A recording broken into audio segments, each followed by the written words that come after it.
mengenal virus corona ya. Jadi ada banyak sekali di sini. Ada grup 1, grup 2, grup 3. Ada 26 spesies yang berbeda, ada 4 genus. Yang bersifat patogen adalah yang ini, hanya sekitar 7 ya. Jadi COVID-19 itu adalah kumpulan gejala dan tanda penyakit ya, penyakit COVID. Bukan terus semuanya bisa jadi COVID-19 kalau orang terpapar coronavirus yang SARS-CoV-2 tadi ya. Tingkat bahayanya berbeda-beda ya. Di Jerman, kenapa Jerman disebutkan sebagai negara teraman kedua setelah Israel? Karena dokter-dokter patologinya berani mengotopsi, ketemu semuanya, dan ternyata justru yang bermasalah di mana? Di usus. Dysbiosis ini adalah ketidakseimbangan ekosistem mikroba. Nah, kalau tidak seimbang maka bakteri-bakteri yang jahat dia akan memproduksi banyak metabolit dan racun.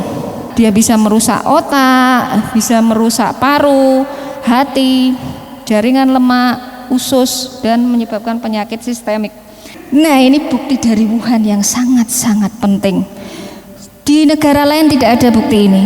Ternyata yang meninggal itu kebanyakan ada masalah pada ususnya, di mana di sini ada bakteri yang hilang, ya, ada Bifidobacteri, Lactobacillus, Eubakteri, kekurangan Saccharomyces, ya. Gangguan keseimbangan mikrobiota di usus menyebabkan sistem imun kita lemah, ya. Akhirnya ketika paru terpapar oleh banyak virus pendatang, akhirnya jadilah kita terpapar oleh virus pendatang tadi. Sekarang mengapa kita bisa sakit? Ya, sebetulnya semua penyakit itu dari kebiasaan kita yang akumulatif. Akhirnya tubuh kita itu terkumpullah racun, ya. Belum lagi kalau kita ngerokok ya, Bapak Ibu nyun sewu ya. Jadi merokok itu benar-benar merusak, bukan hanya menyebabkan kanker ya, tapi juga memudahkan kita terkena infeksi. Kita bisa sakit itu karena kedzaliman kita tadi sebetulnya ya. Karena kita nggak peduli makanan kita, sabun kita, lingkungan kita, ya kan. Akhirnya tubuh kita sebagai ekosistem virus, ekosistem bakteri tidak seimbang ekosistemnya, dan yang jahat-jahat jadi menguasai kita. Insya Allah teknologi probiotik bisa membantu bagaimana menetralkan semua ini, ya. Memperbaiki mikroba usus itu adalah salah satu jalan untuk mencegah kita terinfeksi radang paru.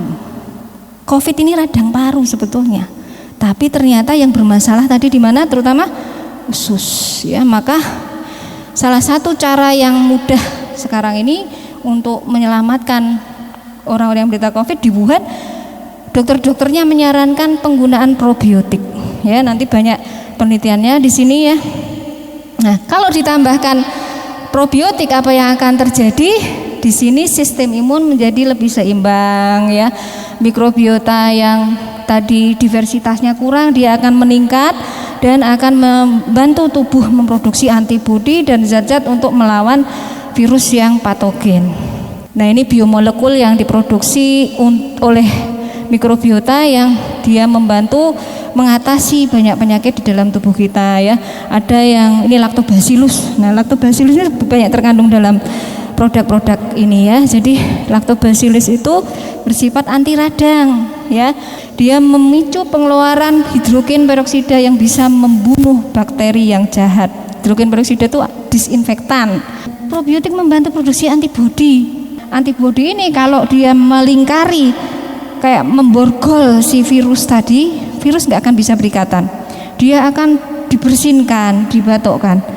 Jadi diet yang sehat tambah probiotik ya, yang akan membantu kita memproduksi banyak antibiotik dalam tubuh kita ya.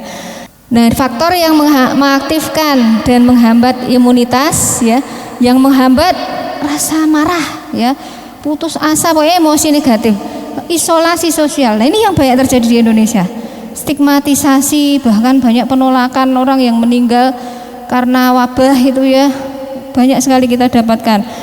tidak bersyukur ya, kemudian gaya hidup yang mengikuti hawa nafsu ya. Nah, yang mengaktifkan doa, zikir, bersyukur, diet halalan thayyiban ya, kaya probiotik dan prebiotik tadi, perasaan tenang, jangan panik ya, bahagia, dukungan keluarga dan teman, aktivitas fisik yang teratur. Saat ini diketahui dengan teknologi bioinformatika, probiotik seperti Lactobacillus plantarum itu memproduksi yang namanya plantosirin yang dia akan menghambat virus masuk, memblok reseptor dari virus tadi ya, sehingga tidak bisa masuk. Nah, beberapa penelitian yang telah berjalan sudah didaftarkan di clinicaltrial.government